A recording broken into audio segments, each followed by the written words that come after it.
Gracias por venir. Gracias. Está presentando su último libro, que es Born, justamente del secuestro de los hermanos Born en septiembre de 1974. Vamos a presentar el informe y enseguida estamos hablando con ella.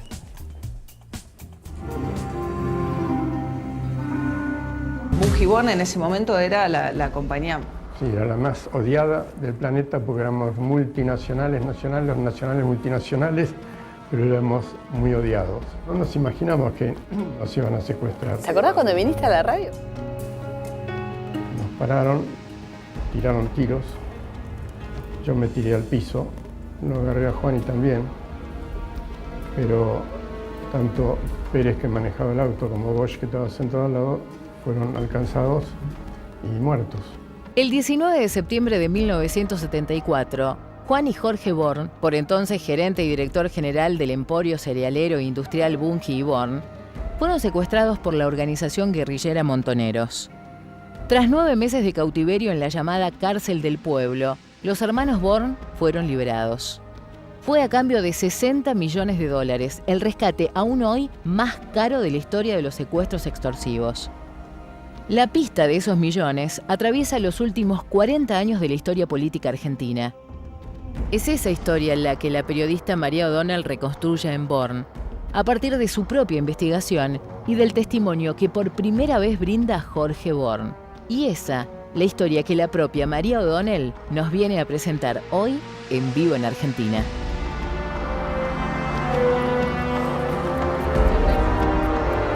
Gracias a ustedes. Lo empecé a leer, lo leí el fin de semana, no pude terminarlo, pero el libro es atrapante, realmente, y decía, no solo reconstruye una historia, ¿no? Una historia de un hecho político que ocurrió en el 74, sino que también se puede, y yo lo leí como un policial también, ¿no?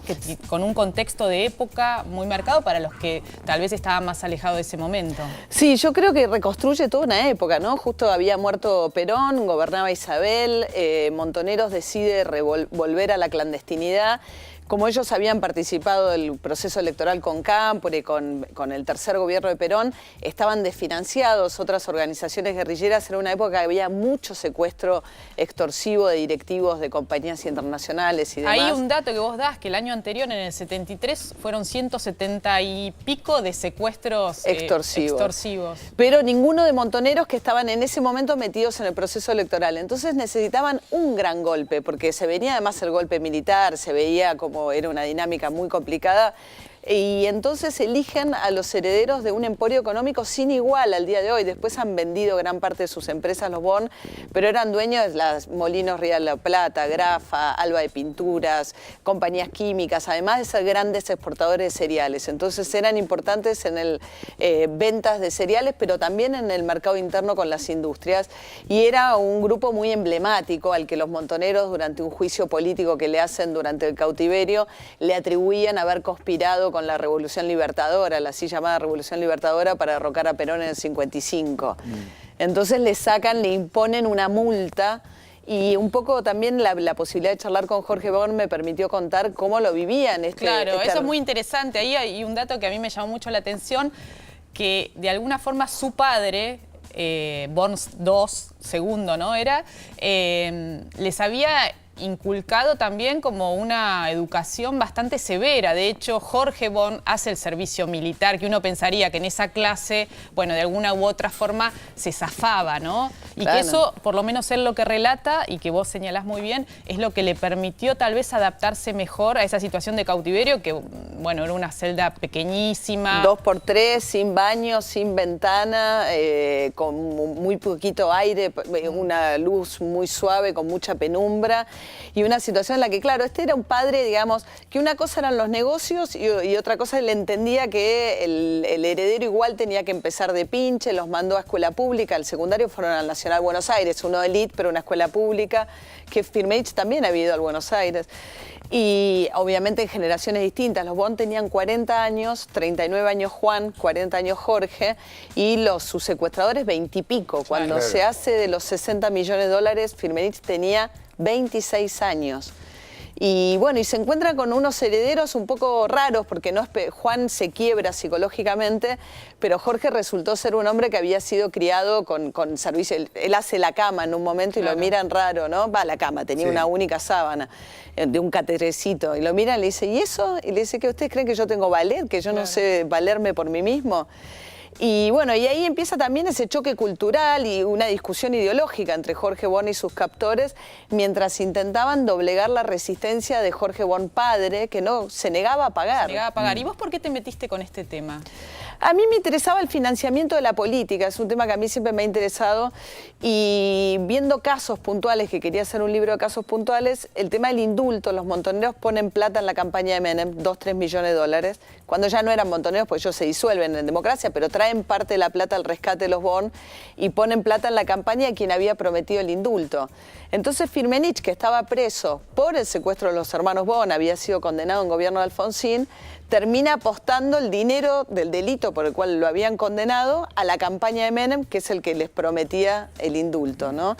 Y entonces conversando sobre el secuestro, nada, charlando con un ex montonero, me decía, bueno, éramos muy jóvenes, y entonces como que me metí en la época, dije 9 meses en zona norte, los secuestran muy cerquita de la Quinta de Olivos y los mantuvieron secuestrados ahí nomás, a 20 cuadras. Claro. Y uno imagina cómo hicieron para cobrar una organización guerrillera. Mucha plata, era para moverla, digo. Para recibirla, una de las dificultades que tuvieron.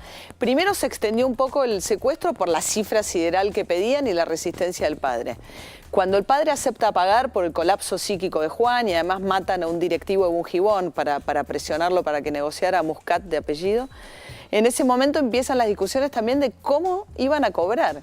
Y ahí hay escenas de Jorge Born como impacientándose, pues diciendo, al final ustedes son unos improvisados. Claro. Porque digo, ¿qué lugar ocupa semejante cifra? Uno pensaría, o cómo hicieron el traslado, si era el dinero en efectivo o una cuenta, ¿no? Cobraban primero en autos con cajas de vinos. Entonces llegaba algún directivo de Bungibón con una caja de vino vacía y otra caja con dinero, en postas, con todo un sistema diseñado, escalonadamente, hasta que finalmente Bungibón intenta meter en Argentina 4.800.000 dólares en valijas de contrabando y la aduana le incauta la plata. Entonces Jorge Born padre les manda decir a los montoneros que ya no tenía condiciones de seguir pagando, trayendo plata a la Argentina, y hacen un último pago en Suiza, porque ellos tenían una compañía financiera en Suiza y cobran 16 millones de dólares en Suiza.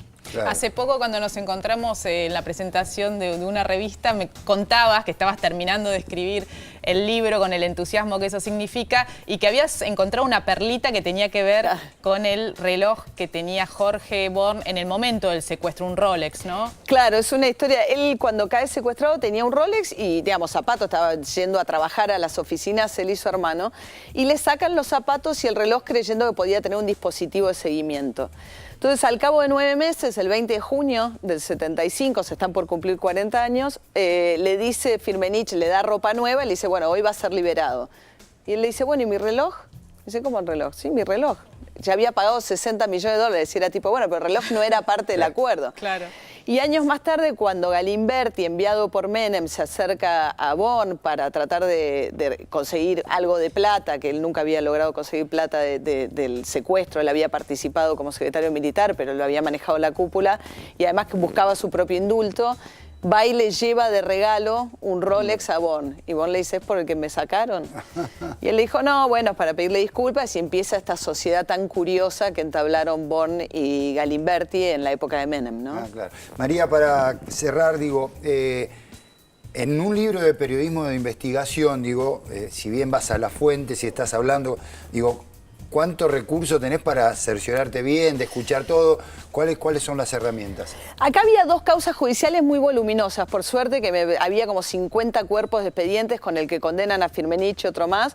Después había mucha literatura, la biografía de Galimberti, La Voluntad, hay libros muy buenos en los años 70. Y después hablé con, digamos, todos los que me quisieron atender, y hubo casos donde hay misterios que no pude resolver y que conté las 2 versiones y dejé las 2 versiones, digamos. Claro. Lo que hice fue que cuando no estaba segura, planteé las 2 versiones, consulté a las 2 fuentes y dejé abiertos como para que cada uno elija la que le parezca más creíble de las 2.